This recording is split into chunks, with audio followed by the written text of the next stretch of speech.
Okay, we're recording. Oh my It's gosh. your CT-111 instructor, RDU, again, with Bobby Graham, Finnish carpenter extraordinaire. We've caught Bobby in situ here in an opening that he's working on. And he's, Bobby, could you tell us what you're doing right now? Just basically shimming and straight edging the jamb to the door because I already set the hinge side. So basically just getting all the margins and making sure the stop works well. So I'm gonna come in here nice and and watch you straight. from back here. So you got the hinge side nice and plumb, you got the door hung on the hinge side, and now it looks like you are just shimming to the reveal of your door, right? Exactly.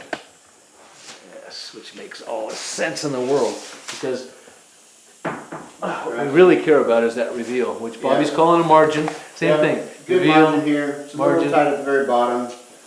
But we can work the hinge to open that up. Yep, yep. But this is looking pretty good. It's a little more open at the top, but it's actually a little more open than I like, so I kind of gradually brought it down.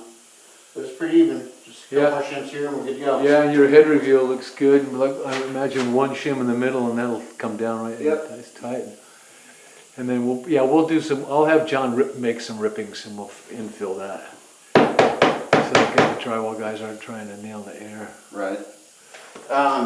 So the shims, Tell us some stuff. I use glue with my shims. It helps lock everything in, and it also makes it so I don't have to put nearly as many nails in the jam. So where do you glue your shims at? Actually, here I'll show you. I just glue them basically together and then sandwich them. Okay, so you put a little glue between the shims, and Yep. where'd you learn to do that? That's the first I've heard anybody do that. I saw a guy do it years and years ago when I first started, about 20 some odd years ago, and we ended up having to remove his doors, and they were a bear to get out, so I knew that that was a good thing. But he was using like liquid nails. He actually had to sawzall it out.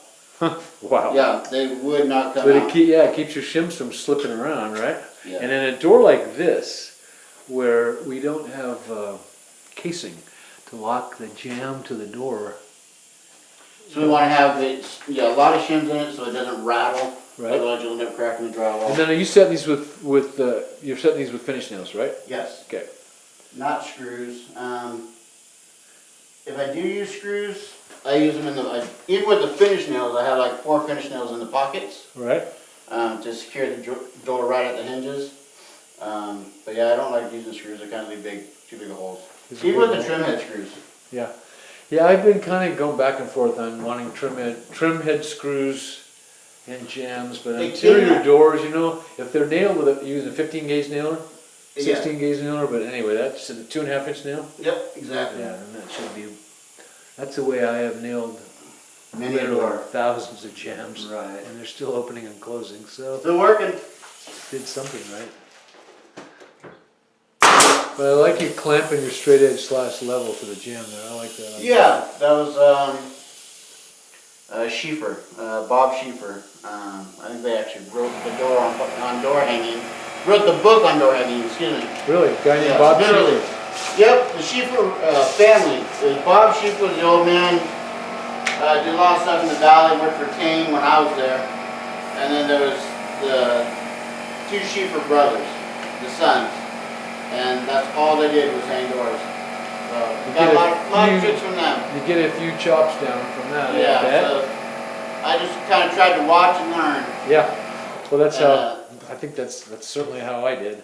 I'd never hung a door in my life, and I took a job hanging 64 3/0, 8/0, inch and 3/4 solid core doors in 2x jams, which we made the jams. Right. No casing. They had like a 1/2 inch reglet. We had to laminate the trimmers with with Formica, Right. and then there was a Milcor corner, so it showed that 1 inch of Formica around them. And this was your first Job, and I hired a guy. The guy was from Okay. Colorado, and the guy lived and breathed doors, man. And he just, by the time we were done, I thought you meant you personally. I'm like, oh my god. well, no, I had never hung a door. Yeah, I was gonna say that was pretty. Neat. But this guy, I said, come on, we can do this. No problem, no problem. You can show me, right? So, how did you get into finished carpentry? Let's see.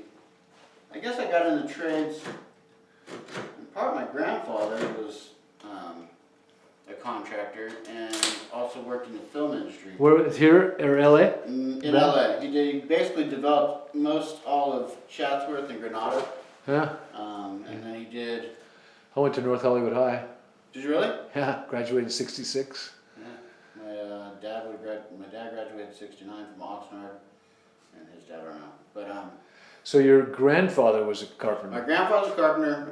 I just decided to go into finish because I thought it'd be around the longest, not taking over. Whatever. Yeah, sorry. Thought I'd be able to do it the longest. Yeah, right. Longer than you'd be humping and standing walls and humping headers, Exactly. beams and stuff. Yeah. So I actually did start out. Doing rough carpentry. No, I started out laying asphalt. Huh. Believe it or not. I just kind of kept working from there. I should have stayed in school. Should stay in school. Yeah. Tell him that. It's Well- nice. You make good money. You get to set your own schedule a little bit if you work for yourself. But it's hard on the body, and if you're not good at business already, like you think, hey, I'm just gonna be a carpenter. I don't have to Yeah. do too much. You're gonna fail. So it's not only being a good carpenter, an excellent carpenter. You have to really, really be good at business. You do, and I have found you really at one point you need to either just do the work or do the business. It's Yeah. tough to do them both. Yeah, man. a lot of It's, successful businesses start out as a husband and wife. Yeah, So yeah, talk to that's kind of how we started out too. Talk to your wife first, or your fiance. Make sure she's ready to be involved. Yeah, make sure she's got some accounting skills. Yeah, and willing. It's a commitment. It's a lot of time. Yeah, Yeah, looks good. does look good. Clean. And so what we're really going for here, folks, besides the door hanging plumb and level, we want it to be in line with the walls, so hopefully the walls are plumb. Those over there aren't. This one is. Yeah, that's good. Yeah, clarity. Well, you can fudge a little bit here, right? The drywall Yeah, is went- fudge a little bit. Went in and then out. The legs Yep, about. yep. But the reveal around the door, that nickel reveal, that 3mm reveal, that dime reveal, that's what needs to be It consistent. can be a dime on the hinge side. Yeah. But you want to have more than a dime. Yeah, Otherwise, you'll end up rubbing. I Yeah. found that out the hard way a long time yeah, ago. because your doors will move, they'll move a little bit, right? Well, You want a they'll move, decent reveal. but But you they- also got a 5-degree hinge bevel there, right? And they paint them. Once they paint them, you get True. you get a lot of thickness on there. Layers of paint, yeah. Yeah. Yeah, it's a drag to go back and have in place, This door- especially when they're bored. This door, actually, probably this. It's got a lot of bevel. I usually only do like 2, but they have to be beveled, otherwise they'll clip here, or you'll end up with a really big Giant margin. Yeah. Which is not good. All right, well this one's done. I've got to let the glue pretty much go off. The glue off, then you come back with a fine tool and cut your shims? Yeah, razor or a fine tool. Yeah. If the razor won't do it. Make me nervous. But yeah, why'd I get into it? So, well, you got into it because it was there, I think, and your people did it, and, but when you started laying asphalt, you probably found out fairly soon that that's not something you wanted to pursue. Wanted to do forever. Much of a career, right? Yeah. So I went from asphalt into roofing, and I knew after burning my hands a few times I didn't want to roof. And then I went into skylight installation, and that's when I started working in the house and having to be a little more careful and Doing the trim out on the skylights, yeah, right? just 'Cause- not making a mess, and all of a sudden like it wasn't just like a brute strength thing and just getting after it, a little finesse and just kind of grew from So, there. how long ago was that? How old were you, and how many years you been doing it? I'm 50, so I've been doing it over 30 years. And then, you started out obviously with no tools, and then you started amassing tools. You kind of just tell us a little bit about how did you tool up?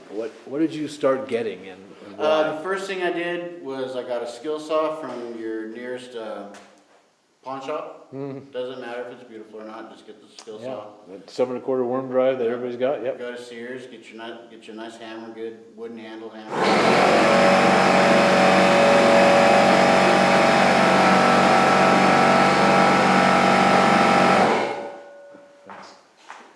Wooden handled hammer too. Yeah, it's It's supposed to be better for your, Harder, easier on the hands. yeah, exactly, it takes the vibration better. Yeah. Absolutely. Yeah, I like that. Um, Okay, so we got a hammer and a skill saw. yeah, Keep going. get your bags and Bags. just start acquiring what you need. Go to Cool your, apron, love go to your it. first job and see what they require, you know, because you're gonna be doing laboring first. Just see what they're using.